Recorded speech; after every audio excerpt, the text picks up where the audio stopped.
নমস্কার বন্ধুরা, অনুর হেসেলে আপনাদের সকলকে স্বাগত। আজ আপনাদের বানিয়ে দেখাবো এক দুর্দান্ত নিরামিষ রেসিপি, ব্রোকলি আর আলু দিয়ে বানানো সুপার টেস্টি এক তরকারি। খুব কম আর সাধারণ মশলায় তৈরি হবে, খুবই স্বাস্থ্যকর আর ঝটপট বানিয়ে নেওয়া যায় এই রেসিপি। একবার বানালে বারবার বানাতে মন চাইবে। এটা রুটি, পরোটা, ভাত সমস্ত কিছুর সাথে খেতে কিন্তু ভীষণ ভালো লাগে।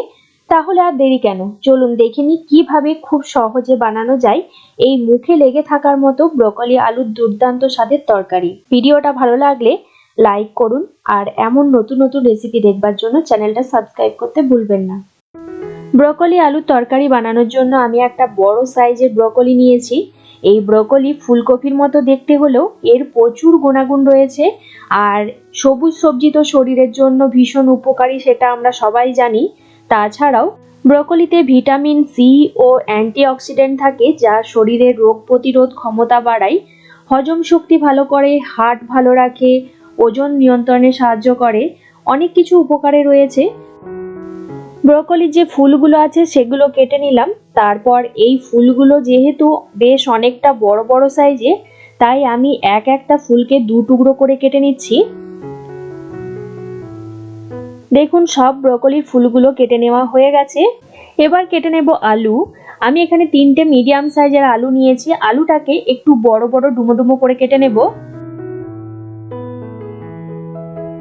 সব আলুগুলো কেটে নেওয়া হয়ে গেছে। আমি একটা আলুকে 8 ভাগ করে কেটে নিয়েছি। একটা নিয়েছি মিডিয়াম সাইজের পেঁয়াজ। পেঁয়াজটাকে আমি মোটা মোটা করে চৌকো চৌকো করে কাটবো। খুব বেশি মিহি কুচি করব না, একটু মোটা মোটা করে চৌকো চৌকো করে কুচি করে নিয়েছি। আর নিয়েছি 2টো মিডিয়াম সাইজের টমেটো। টমেটোটাকেও একটু বড় বড় টুকরো করে কেটে নেব। টমেটোটাও কেটে নেওয়া হয়ে গেছে। এবার হাম্বলদিস্তাতে আমি নিয়ে নিচ্ছি 1 ইঞ্চি পরিমাণ আদা আর ঝালের জন্য 4টা কাঁচা লঙ্কা। আদা আর কাঁচা লঙ্কাটা একটু থেতো করে নেব। আপনারা চাইলে কিন্তু এটা পেস্টও করে নিতে পারেন। আদা কাঁচা লঙ্কা ভালোভাবে থেতো করে নেওয়া হয়ে গেছে। এবার আমি ব্রোকলিটা একটু জলে ভাপিয়ে নেব, তাই জল গরম হতে দিয়েছিলাম। জলটা ভালোভাবে গরম হয়ে গেছে। জলের মধ্যে দিয়ে দিলাম 1 চা চামচ নুন। নুনটা জলের সাথে ভালোভাবে মিশে গেলে এই জলের মধ্যে দিয়ে দেব আগে থেকে ছোট টুকরো করে কেটে রাখা ব্রোকলিগুলো। মিনিট 5-7 আমি এই গরম জলের মধ্যে ব্রোকলিগুলো ভালো করে ভিজিয়ে রাখবো, তাহলে এর ভেতরে যদি পোকামাকড় থাকে সেটা বেরিয়ে যাবে। ব্রোকলিগুলো ভালোভাবে ভাপিয়ে নেওয়া হয়ে গেছে। এবার জলটা ঝাড়িয়ে নেব।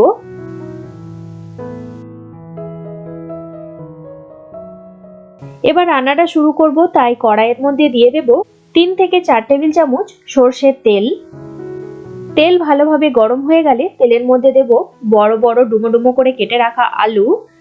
গ্যাসের ফ্লেমটাকে মিডিয়াম টু হাইতে রেখে নাড়াচাড়া করে আলুটাকে হালকা লাল করে ভেজে নেব। আলু ভেজে নেওয়া হয়ে গেছে। দেখুন, আলুর গায়ে হালকা লালচে কালার ধরে গেছে। এখন এই আলুটা তুলে একটা পাত্রের মধ্যে রেখে দেব।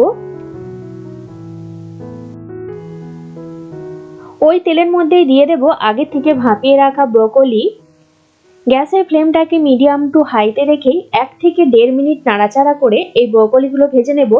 খুব বেশিক্ষণ সময় ধরে ভাজবো না, তাহলে ব্রোকলির যে গুণাগুণ রয়েছে সেটা কিন্তু একদম নষ্ট হয়ে যাবে। নাড়াচাড়া করে ব্রোকলি ভেজে নেওয়া হয়ে গেছে, এটাও তুলে রাখছি। ওই কড়াইয়ের মধ্যে দিয়ে দেব আবারও 2 টেবিল চামচ সরষের তেল। তেলের মধ্যে ফোড়নে দেব 1 টুকরো দারচিনি, 3টে ছোট এলাচ, 3টে লবঙ্গ, হাফ চা চামচ গোটা জিরে আর একটা শুকনো লঙ্কা। গ্যাসের ফ্লেমটাকে লোতে রেখে নাড়াচাড়া করে ফোড়নটাকে একটু ভেজে নেব। ফোড়ন থেকে যখন সুন্দর একটা গন্ধ বের হতে শুরু হবে, তখন এর মধ্যে দিয়ে দেব বড় টুকরো করে কেটে রাখা পেঁয়াজ। নাড়াচাড়া করে পেঁয়াজটাকে হালকা লাল করে ভাজবো। পেঁয়াজ ভেজে নেওয়া হয়ে গেছে। দেখুন, পেঁয়াজের মধ্যে হালকা লালচে কালার ধরে গেছে। এখন এর মধ্যে দিয়ে দেব থেতো করে রাখা আদা আর কাঁচা লঙ্কা। আদা কাঁচা লঙ্কাটাও একটু নাড়াচাড়া করে ভেজে নিচ্ছি। তারপর দিয়ে দেব বড় টুকরো করে কেটে রাখা টমেটো। নাড়াচাড়া করে টমেটোটাও একটু ভাজবো, খুব বেশিক্ষণ ভাজবো না, টমেটোটা যাতে একটু গোটা গোটা থাকে তার জন্য হালকা করে ভেজে নেব। এরকম গোটা গোটা টমেটো থাকলে খেতে বেশি ভালো লাগে এই তরকারিটা। তারপর কিছু গুঁড়ো মশলা অ্যাড করে দেব, যেমন দিয়ে দিচ্ছি স্বাদ মতো নুন, 1 চা চামচ হলুদ গুঁড়ো, 1/2 চা চামচ জিরে গুঁড়ো, দেব 1 চা চামচ ধনে গুঁড়ো। এবার এই গুঁড়ো মশলাগুলো মশলার সাথে ভালো করে কষিয়ে নেব। 1 থেকে 1.5 মিনিট নাড়াচাড়া করে মশলাটা ভালোভাবে কষিয়ে নিয়েছি। এখন এবার এর মধ্যে দিয়ে দেব আগে থেকে ভেজে রাখা আলু আর ব্রোকলি।